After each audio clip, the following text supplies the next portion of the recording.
What's going on, everybody? Welcome back to another video. It is mid-November. The sun has finally broken out this week, so I'm taking out this beautiful Kawasaki H2SX. But as always, before we get into it, let's roll the intro.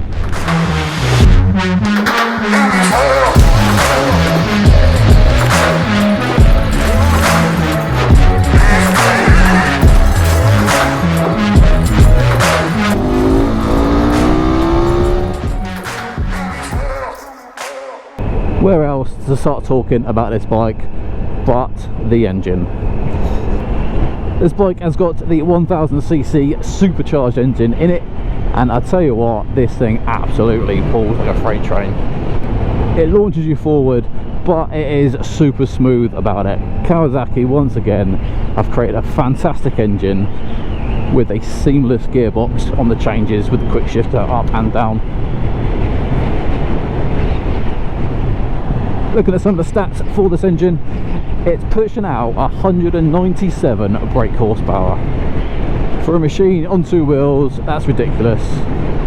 I know there are a few other bikes out there that are pushing just over the 200 mark, unless you start looking at the Hayabusa, but we're not going to look at that. Yes, it is hitting up with the high numbers with the brake horsepower, but not only that, the torque on this is 137 newton meters of torque. And the way Kawasaki have tuned this engine means every gear it just pulls. And that is the beauty of the Kawasaki engine, is you don't have to be in the perfect gear when riding around. You can be a little bit lazy, or you can get caught short. And by that, what I mean is you can be in the 5th or 6th gear and still manage to pull away. Whereas other bikes, take my KTM 1290 Supercharged GT, 6th gear is only good for 90 miles an hour and above. If I was down at 40, 50 miles an hour, it would absolutely hate life, and it would let me know about it. Whereas this, get it into 6th, there's no chugging, there's no arguments, it just does it. Like I said, absolutely no way in hell my GT would be able to do 6th gear doing 35 miles an hour. But you then pull away and look at it, it just goes.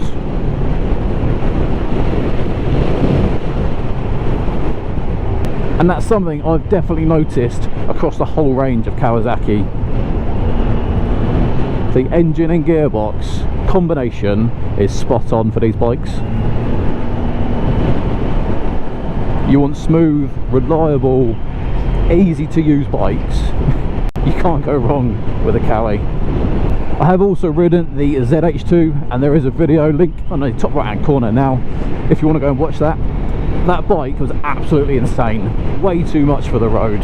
This bike, with its fairing, with its screen, it doesn't feel like it's too much. ZH2, I wouldn't buy that, I wouldn't have it for the road. This, I could see myself owning this. You got the power, you got the grunt to get you there, make it exciting, but it's smooth, it's easy, it's comfortable to ride, and you're not holding on for dear life like the ZH2. If you're going to buy this bike, the price of this bike is £21,500, and that is the base model, so the base H2SX. There is a further 3 different model lineups. You've got the H2SX Tourer, H2SX Performance, and then the H2SX Performance Tourer. In a nutshell, for the Performance you get a can, you get some slide protectors, you get a tank protector and a seat cowl.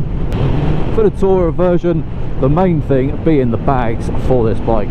And if you do have some extra pennies in the bank to spend, and the one up from this will be the H2SX SE, and the SE means electronic suspension, and that variant also has the Tourer, the Performance, or the Performance Tourer model lineup for you to choose from.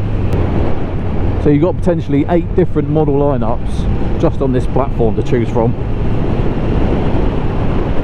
I don't think you can complain with that. Pulling up to one of our best places in the south,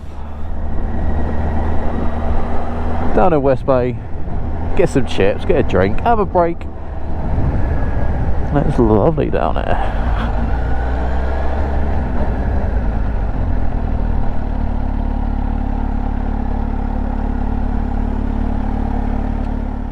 had a little pit stop, and now before we head off, let's just look at this bike glistening in this sun. That paintwork is beautiful.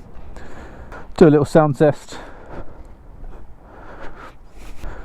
Stock can, supercharged engine, let's go.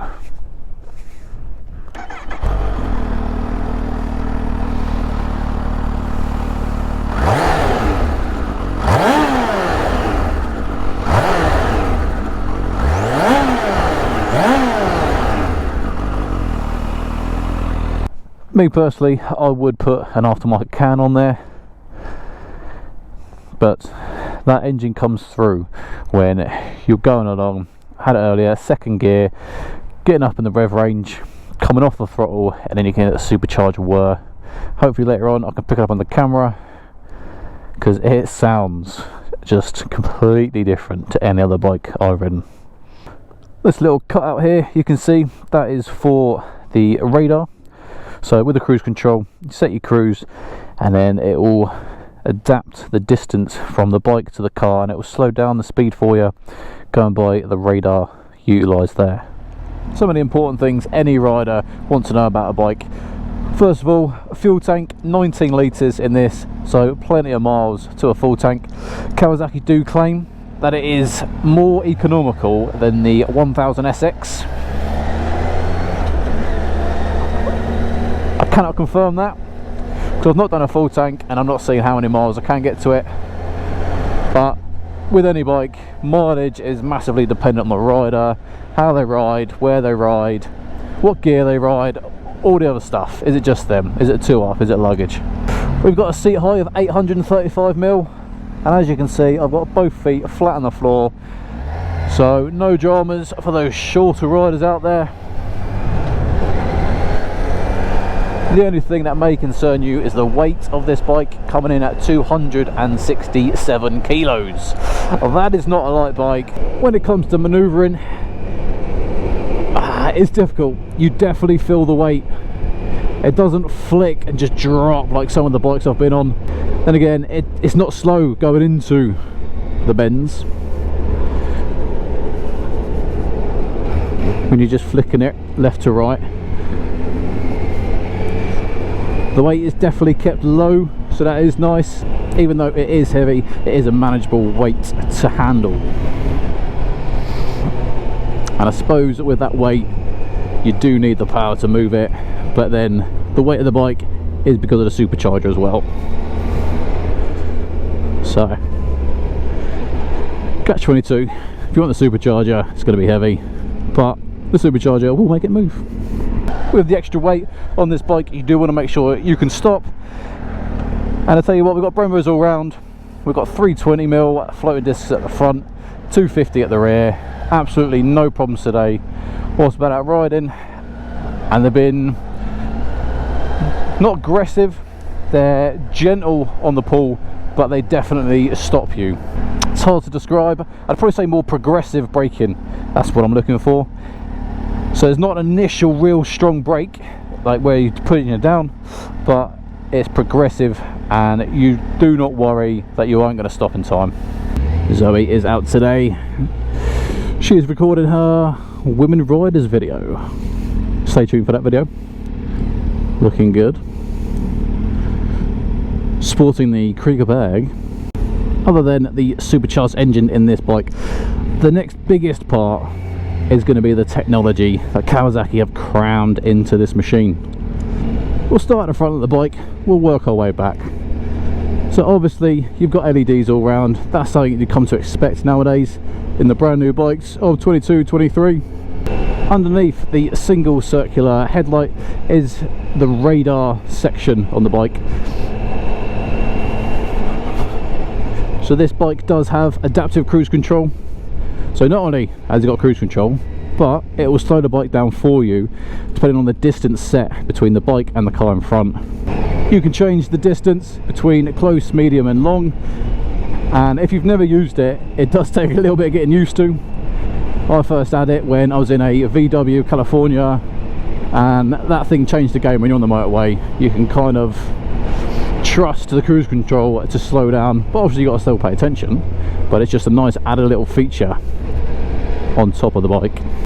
On the sides of the fairing we have got the cornering lights, and those are progressive, so the steeper the bank in the corner, the more lights will come on, just like your 1290 GT. It's a nice thing to have, because I have noticed nighttime riding on most bikes, if you're going into a left bend, the bottom of the beam drops into the left, and then the corner you're entering into is in darkness. So these cornering lights just mitigate that problem.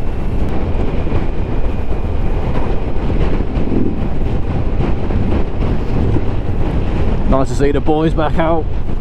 Look at this weather, cannot complain. Middle of November. Let's ignore the rain this morning. Indicators are situated in the mirrors, and also in the mirrors, on the corners of the mirrors, you can see a little triangle, and that is your blind spot warning, just like you find on most cars nowadays. So it just illuminates a nice gentle orange light, just to warn you that there is someone to your rear, left or right, depending on which mirror it's on. Kawasaki have put emergency brake lights on this, so if you are going along and you slam on your brakes, what it'll do is it will flash the hazards just to warn people behind you, and then when you stop doing your emergency brake, the hazards then turn off as well. Looking at the front left hand side, we've got our standard 12-volt socket ready for if you want to plug in your phone. The only problem with this bike, obviously it's got clip-ons, so there is no handlebars to kind of mount anything to. So if you are going to do anything, more than likely you're going to have to go for a stem mount, but you have got the capability of charging the phone or the sat nav, whatever it is you put in. Looking at the front, we have got a 6.5 inch colour TFT display, and it's really nice, plenty of information displayed. Kawasaki, with their Kawasaki Rider app, will connect to your bike, and then you can download third-party apps such as other sat-nav apps, so then you can have your navigation on the screen whilst you're going along, rather than just having a turn-by-turn. You can have a full navigation, which is nice to see. I personally hate the turn-by-turn. I've got it on my GT and I can't get on with it, so I've still got my phone mounted below, which I'll put my sat-nav onto. Just below the screen we have got our key switch, and when I say key switch, it is keyless entry, so the key is currently in my pocket, but that is what you use to activate and then turn the bike on. Obviously on the right hand side of the handlebar is your standard kill switch and starter switch, but that ain't going to work unless you turn that on with the key in the close proximity. As mentioned, this is the H2SX, so the standard one, so it's got normal suspension that you can adjust yourself, fully adjustable, but it's manually adjusted. I do like the greens on the top of the yokes, nice little touch. Looking at the handlebars, left to right, we've got heated grips as standard. You've got your passing light and your full beam. You've got your mode selector, so up you're going to push and hold and it'll go to sport being the highest, or you've got your 4 different rider modes. You've got sport, road, rain and rider. Rider is the one you can adjust the parameters using the phone, go into the app, change the settings, i.e. traction control, throttle response, engine braking, different things like that.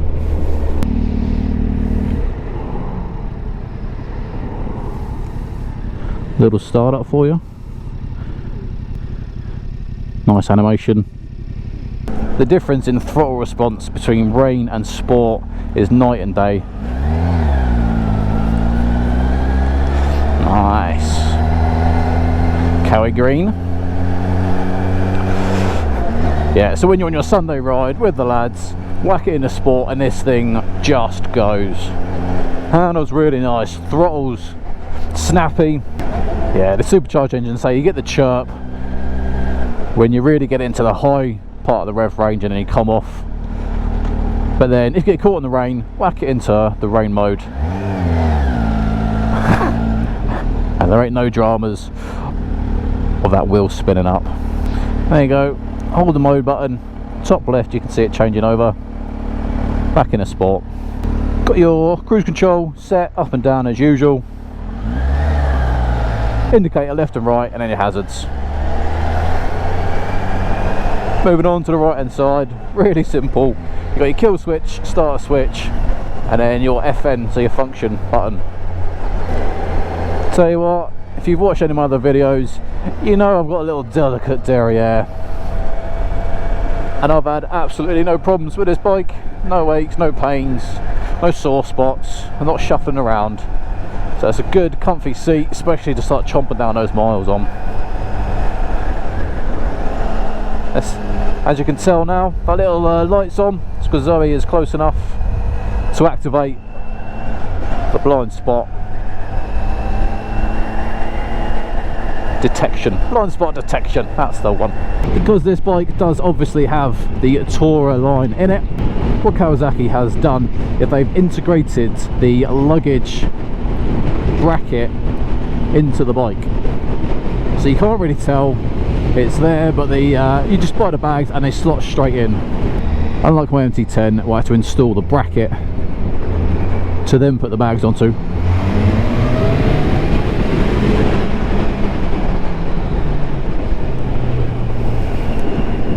Nice little nice feature there.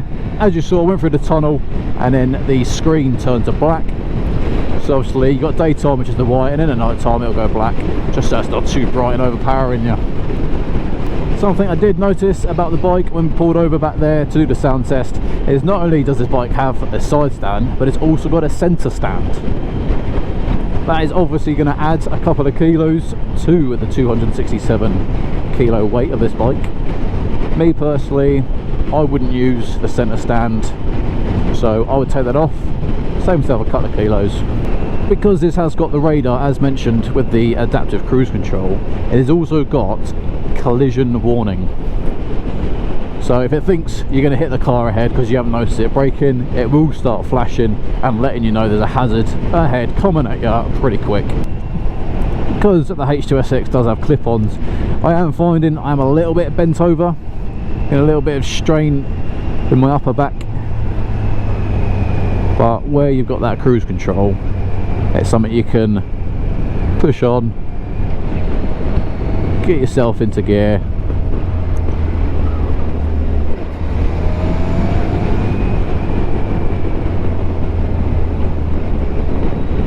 activate it, and then just stretch off. Some of the perks of cruise control. As with most bikes, to deactivate the cruise control, pull in the clutch, rotate the throttle forward ever so slightly, or push any of the brakes. I'll tell you what though guys, Sunday ride, this thing wouldn't go amiss. It'll get you there comfortably, but you'll still have the fun. And it's got the capabilities of putting the bags on as well. It's kind of a win-win. Me personally, I'm now at the point where I want to be comfortable, I don't want a sore bum. I like the bags to put my drinks and my hats and my food in, especially when we're doing YouTube and I've got all the camera gear. It's just nice, you don't have to wear a day sack, put it in the bags, jump on this, 19 litre tank, plenty of miles out of it. What more do you want? What more do you need out of a motorbike? I mean, yeah, alright, it is fairly expensive, and this is the lower end range of that said expensiveness. I personally would at least get the Tourer package, and then if the look at this exhaust, it sounds a bit tonk, probably get the performance Tourer, and the next minute you're shooting up a couple of grand. Bikes nowadays are getting expensive. I get it, everything's getting expensive. Obviously this is the 2022 H2SX. I know it's now sold, but in whole shot they did have a 21 plate for 16,000 I think.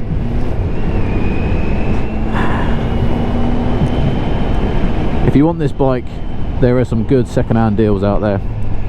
The only problem, I'm pretty sure the 21 plate didn't have the new TFT display, which is surprising when a bike new costs 20 grand. So you got to make the decision. Do you want the tech that comes with it, or are you happy having the old school tech?